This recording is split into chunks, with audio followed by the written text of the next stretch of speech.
पाकिस्तान को अगर कल टूटना है तो वो आज ही टूट जाए। कि हमें एक अलग मुल्क चाहिए जिसका नाम हम रखेंगे पश्तूनिस्तान, कि पाकिस्तान के टुकड़े किए जाएं। देर ना की जाए इस इलाज में, जल्द करें। ये वो साजिश है जो पाकिस्तान के अंदर लोग खरीदकर पाकिस्तान के खिलाफ की जाती है। ये वो मनसूबाबंदी कह लें जो कभी भारत ने मशरकी पाकिस्तान छीनने के लिए की, तो कभी बलूचिस्तान अलहदा करने के लिए। और ये मनसूबाबंदी पहले से, यकीन जानिए, मैं यकीन से कह रही हूँ, पहले से तयशुदा थे कि दुश्मन का दुश्मन दोस्त होता है। जब भारत पहले से एक साजिश तैयार कर रहा था, इस साजिश में अगर दूसरे ममालिक को भी अपना फायदा नजर आया तो उन्होंने क्या किया, उन्होंने इसमें अपना हिस्सा डालना मुनासिब समझा। पाकिस्तान में फूट डलवाने से भारत अपने मकसद में कामयाब हो जाता तो अमेरिका के रास्ते से जरा सोचिए, चीन हट जाता, क्योंकि अमेरिका को डर चीन से है, और वो डर ये है कि कहीं चीन दुनिया की सुपर पावर ना बन जाए। हर मुल्क का मुफाद होता है, हर मुल्क पहले अपना फायदा देखता है। भारत की साजिश से बराह रास्त नुकसान पाकिस्तान का हो सकता है, तो इनडायरेक्ट नुकसान क्या चीन का नहीं होगा? होगा, क्योंकि पाकिस्तान और चीन मिलकर दुनिया में अपनी इक्तिसादी हैसियत को मजीद मजबूत करना चाहते हैं, जिसके लिए सीपैक शुरू किया गया। अच्छा नाज़रीन, हर तहरीक की बुनियाद कह लें और कोई ना कोई मकसद होता है, कोई ना कोई मकसद होता है। और जब कोई भी तहरीक अपने मकसद है तो सोचिए क्या वो तहरीक रहेगी? वही पीटीएम आर्मी मुखालिफ नारे लगवा रही है और वही पीटीएम अलग मुल्क का मुतालबा कर रही है। यहाँ पे नकीबुल्लाह महसूद कहाँ गया? दुनिया का वो कौन सा जमहूरी मुल्क है या वो कौन सी जमहूरी रियासत है जहाँ एहतजाज के नाम पर, जमहूरियत के नाम पर या आज़ादी इजहार के नाम पर, हुकूक हासिल करने के नाम पर ये जो हो रहा था, इसको अगर मैं तमाशा कहूँ तो आप लोग अग्री करेंगे मेरी बात से, सेकंड करेंगे कि मैंने बिल्कुल सही लफ्ज़ का इंतखाब किया, कि तमाशा किया जाता। कोई एक मुल्क बता दें मुझे, किसी एक मुल्क का नाम बता दें। चले मुझे दुनिया का कोई एक ऐसा मुल्क बता दें जिसमें मसाइल ना हो, जहाँ सब कुछ आइडियल हो, जहाँ किसी के साथ ज्यादती या नाइंसाफ़ी ना होती हो, कोई ऐसा मुल्क, या जहाँ किसी की हक तलफी ना की जाती हो। दुनिया का कोई भी मुआशरा 100% अच्छा नहीं हो सकता। दुनिया का कोई भी मुआशरा जराइम से पाक नहीं है। दुनिया का कोई भी मुआशरा ऐसा नहीं जहाँ सब अच्छा हो या सब परफेक्ट हो, सब आइडियल हो। अच्छा, बहुत बड़ा मुल्क है, सुपर पावर अमेरिका। क्या अमेरिका में एहतजाज नहीं होते? क्या अमेरिका में तमाम शहरी अपनी हुकूमत से खुश हैं? क्या चीन में तमाम चीनी अपनी हुकूमत से या हुकूमत के हर फैसले से या वो भी जहाँ पे जो वहाँ चल रहा है हर चीज़ से खुश है, मुतमईन है, सेटिस्फाइड है? क्या सऊदी अरब के शहरियों को अपनी हुकूमत या रियासत से कोई शिकायत नहीं? चले भारत को ले लेते हैं। भारत में आज क्या नहीं हो रहा? 20 करोड़ भारतीय मुसलमानों की शनाख्त खतरे में पड़ गई, इससे बढ़कर क्या हो? लेकिन इसके बावजूद कोई रियासत अपने अंदर रियासत बनाने की इजाज़त नहीं देती। दोबारा मैं अपना सवाल दोहराऊंगी, क्या मसाइल हर जगह नहीं होते? या मसाइल कहाँ नहीं होते, लेकिन क्या मसाइल का हल ये तमाशा होता है?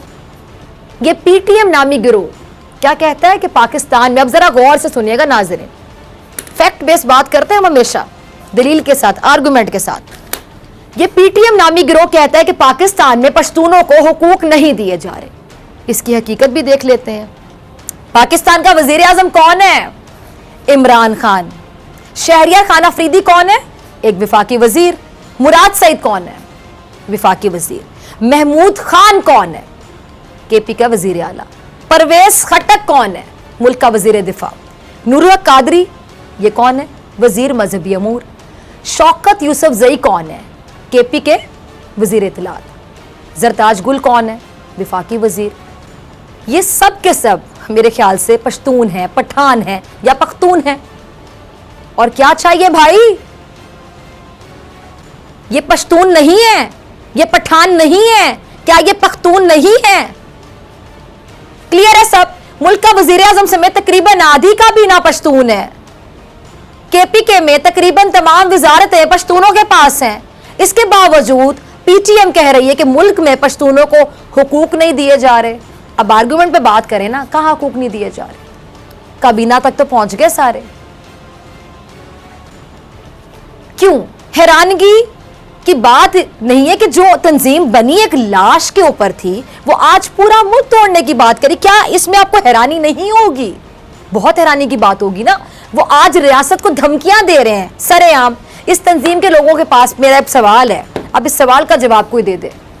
मैंने तो आपके सवाल का जवाब दे दिया। आप कहते हैं जी उनको हुकूक नहीं दिए जा रहे। मैंने आपको काबीना के बड़े बड़े लोगों के नाम बता दिए। इस तंजीम के लोगों के पास इतना पैसा कहां से आया, ये कौन बताना पसंद करेगा? इतना पैसा कि ये लोग जब चाहें अमेरिका चले जाएं डायरेक्ट। इस तंजीम के लोगों की अहमियत पाकिस्तान से ज्यादा अफगानिस्तान में क्यों है, ये मेरा दूसरा सवाल है। इसका जवाब कोई दे सके?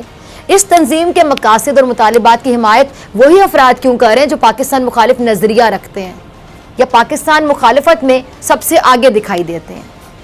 इसलिए कि ये तंजीम मुल्क जोड़ने नहीं, हुकूक दिलाने नहीं, बल्कि मुल्क तोड़ने के लिए बनाई गई साजिश के तहत। इसका मकसद जो भी था अब सिर्फ रियासत के खिलाफ, मैं यकीन से कहती हूँ, बगावत है। बगावत, क्लियर बगावत। मंजूर पश्तीन को क्यों गिरफ्तार किया गया आप बताइए?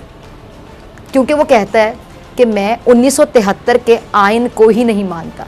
वो कहता है कि आइन सिर्फ एक कौमियत के तबके को हर तरह की आसाइश और आसानी देता है। वो कहता है कि पाकिस्तान को अगर कल टूटना है तो वो आज ही टूट जाए। वो कहता है कि हमें एक अलग मुल्क चाहिए जिसका नाम हम रखेंगे पश्तूनिस्तान। ये है वो साजिश जो कभी बांग्लादेश की शक्ल में दिखाई देती थी और आज मंजूर पश्तीन की शक्ल। अगर मैं कह दूं कि रोजे अव्वल से तो गलत नहीं होगा कि पाकिस्तान के टुकड़े किए जाएं। देर ना की जाए इस इलाज में, जल्द करें। और इस वक्त पीटीएम के सरबराह की खारिज की वजह फरवरी में होने वाला एफएटीएफ का इजलास, जिसमें उम्मीद की जा रही है कि पाकिस्तान एफएटीएफ की ग्रे लिस्ट से निकल जाएगा और पाकिस्तान को एफएटीएफ की ग्रे लिस्ट में रखने के लिए एक बार फिर मंजूर पश्तीन के मोहरे हिलाए गए और उसने एहतजाज के नाम पर इंतशार बर्पा करने की कोशिश की और क्या हुआ जी? गिरफ्तार हो गया।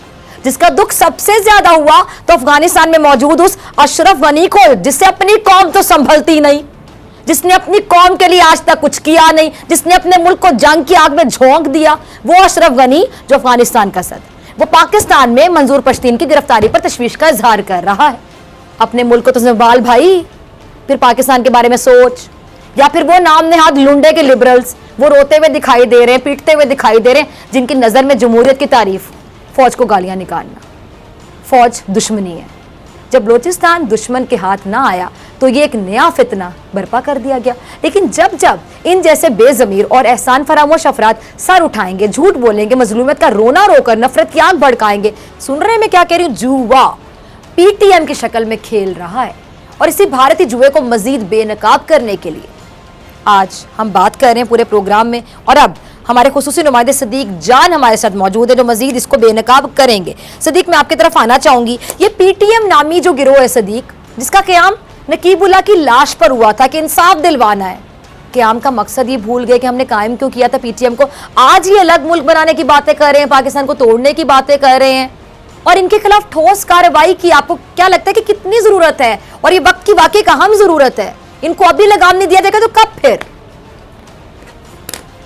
मेजर जनरल आसिफ गफूर साहब ने एक प्रेस कॉन्फ्रेंस में बताया था कि जो पीटीएम है इसके हवाले से इदारों के पास ठोस शवाहिद आ चुके हैं कि कैसे इनको बैरूनी कुव्वतें सपोर्ट कर रही हैं, कैसे ये बैरूनी एजेंडे को आगे बढ़ा रहे हैं, कैसे पाकिस्तान के इदारों के खिलाफ ये साजिश कर रहे हैं। देखें, पीटीएम के हवाले से जब इमरान खान साहब अपोजिशन में थे तो उस वक्त उन्होंने कहा था कि इनके कुछ मुतालबात जायज़ हैं। हमारे इदारे भी ये कहते हैं, हमारी फौज भी ये कहती है कि जो इनके जायज़ मुतालबात हैं वो मानने को तैयार हैं। लेकिन मसला ये है कि ना तो ये अपनी बात को बताने को तैयार हैं, ना अपना एजेंडा बताने को तैयार हैं, ना अपना सोर्स ऑफ फंड्स जो है वो बताने को तैयार हैं। मसला ये है कि ये कहते हैं क्या वहाँ पे उन इलाकों के अंदर चौकियाँ जो हैं जो फौज की हैं वो आप ख़त्म कर दें, वहाँ से फौजी जवान हटा दें।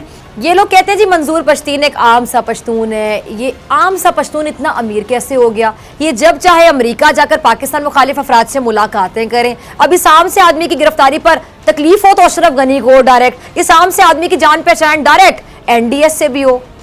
बड़ा आम आदमी है भाई कि आज जरा बाहर हालात खराब हो हम तो माएँ अपने बेटों को बाहर नहीं निकलने देती कि बाहर हालात खराब है, बेटा ना निकलो। बाहर मोहल्ले में लड़ाई हो रही हो तो माएँ अपने बेटों को नहीं निकलने देती। तो सलाम पेश करें उन माओं को जो हमेशा अपने बेटों को उससे भेजती हैं कि अल्लाह तुम्हारा हामी नासिर हो। लेकिन जब भी इस माँ धरती पे कुर्बान होने का वक्त है तो इस माँ को भूल जाना जो घर बैठी है। और वो लुंडे के लिबरल्स हैं और बहुत से लोग हैं जो ना जाने क्या क्या एजेंडा चला रहे होते हैं। सदीक में हैरान होते कुछ सियासतदान भी, मतलब मखसूस किस्म के कुछ लोग ऐसे हैं जो फौज से बाकायदा हसद करते हैं। आज मैं ओपन अल्फाज में बात कह रही हूँ, खुले अल्फाज में। फौज का कॉम्प्लेक्स है उन्हें। किस बात का कॉम्प्लेक्स है कि जब फौज वो काम भी करेगी जो काम आपके करने के, अब जारी बात है आपके करने के काम है लेकिन आपने कुछ किया नहीं। अब फौज की जब मदद आप लेंगे तो फौज तो मना नहीं करेगी ना, फौज तो हमेशा हमारी मदद के लिए तैयार रहेगी। तो फिर बेसिकली कॉम्प्लेक्स फील करते हैं कि काम तो हमने करने थे, कर वो रहे हैं, वो अपना काम भी कर रहे हैं, बॉर्डर्स पे सरहदों पे हिफाजत भी कर रहे हैं पाकिस्तान की,